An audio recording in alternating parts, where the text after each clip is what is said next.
Hey guys, welcome back to another interesting video of How to Guide. In this video, I am going to show you how can you fix you cannot upload your banner into your Twitter. So without any further ado, let's dive right into this exciting video.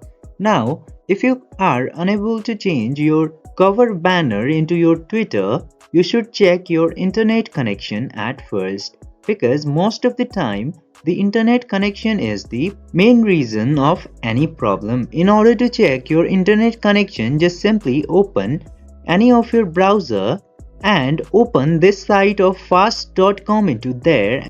And if your internet connection is alright, you should try changing your banner after quite some time. And if your internet connection is not correct, then fix your internet connection and then try to upload your cover banner.